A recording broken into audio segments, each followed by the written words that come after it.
Fala pessoal, tudo bem? Então olha só, para a gente começar aí a falar um pouquinho de redação, de acordo com a minha metodologia aí para escrita, nada mais importante do que conceituar a ideia de dissertação, né? Para você que vai prestar a prova da Polícia Militar aí com a banca VUNESP, é interessante a gente começar a pontuar aí alguns fatores que são fundamentais na hora da escrita, tá? Então, para a gente começar a falar de dissertação, é interessante a gente ver um pouquinho sobre a estrutura do texto em si, tá? E claro, não esquecendo dos requisitos do edital, afinal de contas, não adianta nada você ter um vocabulário cheio de sinônimo, um vocabulário bem requintado e tal, e chegar na prova e escrever um texto com um teor mais expositivo, em vez de um teor mais argumentativo, de um texto mais argumentativo, tá? E nesse sentido, para começar a falar sobre dissertação, eu queria definir o que é dissertar, tá? Então a ideia de dissertação argumentativa está relacionada à defesa de um ponto de vista, certo? Essa defesa do ponto de vista, ela acontece de forma clara e de forma objetiva, tá? Por quê? Observa bem. Se eu tenho o tema redução da maioridade penal, 2 pontos, favorável ou contrário, a banca é bem específica em relação ao tema.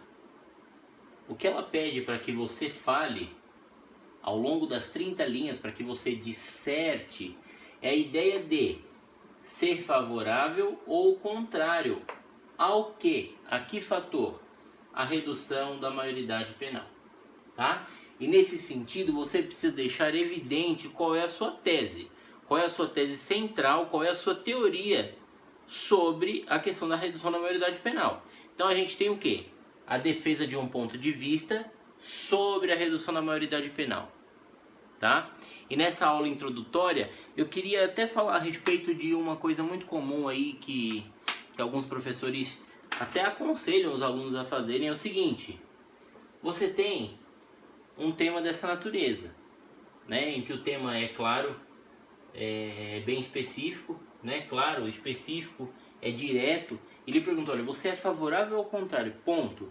Não há como argumentar em cima do muro e não há como trazer os dois lados da moeda em um mesmo, ou melhor, não há como ser pendular. Essa é a melhor palavra, tá? E nesse sentido, o que eu já vi alguns professores fazendo é o seguinte: o cara fala o seguinte, olha, em temas que você tem essa pergunta, né, de favorável ou contrário em qualquer tema, por exemplo, você pega, sei lá, o problema do racismo no Brasil, o professor ainda dá essa dica, é o seguinte: seu desenvolvimento 1, você vai apresentar uma ideia favorável sobre o que você está argumentando, e no desenvolvimento 2, você vai apresentar uma ideia contrária, e depois disso você vai apresentar a solução, o fechamento para tudo, tá? Essa ideia é errônea, né? Me perdoe até o pleonasmo, é erradamente errônea. Por quê? Tem como, seguindo essa ideia de objetividade e clareza, buscando ser sempre coerente e coeso com seus argumentos, tem como você ser favorável, ou melhor, tem como você defender o seu ponto de vista, e suponha-se que esse ponto de vista seja favorável em relação à redução da maioridade penal, tem como defender, né, esse ponto de vista favorável apresentando um argumento favorável e um contrário?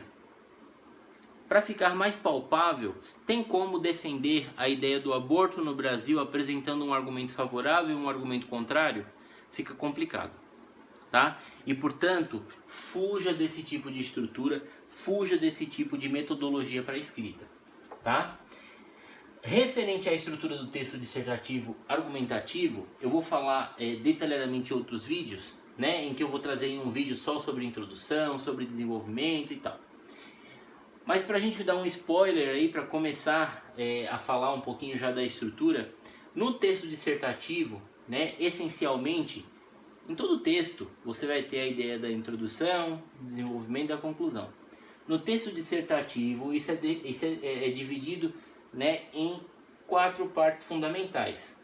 3, na verdade. Afinal de contas, o desenvolvimento 1 e 2 contam como o desenvolvimento unicamente, tá?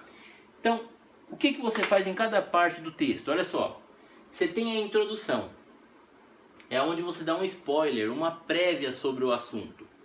Na introdução, você pode apresentar uma alusão histórica, pode apresentar uma tese, uma citação, perdão, né? Pode trazer essa ideia da alusão, sei lá, um fator histórico, um fator sociológico, ou você pode trazer uma citação, tá? Isso aqui fica a seu critério, esse fator interdisciplinar fica a seu critério, tá? E na ideia da introdução ainda, você apresenta consubstancialmente duas teses, tá? Essas duas teses estão relacionadas ao seu ponto de vista em relação ao tema, certo?